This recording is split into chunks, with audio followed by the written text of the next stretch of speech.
Top quality और consistent performance के लिए सिर्फ सिल्वर पंप नाम याद रखना। અમદાવાદમાં એફઆરસી કમિટીએ અમદાવાદ ઇન્ટરનેશનલ સ્કૂલને દંડ ફટકાર્યો છે।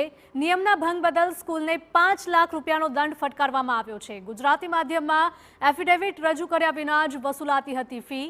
દર વર્ષે એફિડેવિટ રજૂ કરવા સૂચના છતાં શાળાએ ન કર્યું પાલન।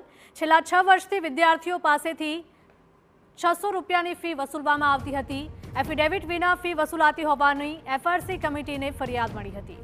આરટીઈના વિદ્યાર્થીઓની ફી પણ સરકાર પાસેથી મંજૂરી વિના જ વસૂલાઈ। વધારે ઉઘરાવવામાં આવેલી ફી રિકવર કરવામાં આવશે તેવું ડીઈઓએ નિવેદન આપ્યું છે। 15,000 થી ઓછી ફી હોય તો એમને એફિડેવિટ રજૂ કરવાના થાય। દર વર્ષે એફિડેવિટ રજૂ કરવા બાબતે તમામ શાળાઓને સૂચના છે। આ શાળાએ પોતાના એફિડેવિટ જે છે એ છેલ્લા 6 થી 7 વર્ષના એફિડેવિટ રજૂ કરેલા જ નહોતા।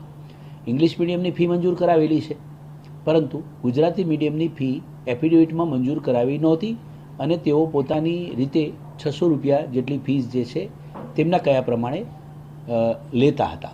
બીજું કે આરટીઈના જે વિદ્યાર્થીઓ હોય છે તેમની મંજૂર કરેલી જે ફી હોય છે એફઆરસીની તેના પ્રમાણે મહત્તમ એમને 13,675 અને જો 600 જ મંજૂર કરાવેલી હોય તો એમને 600 રૂપિયા એ પ્રમાણે તમે ગવર્મેન્ટ તમને સહાય આપતી હોય છે શાળાને વિદ્યાર્થી દીઠ।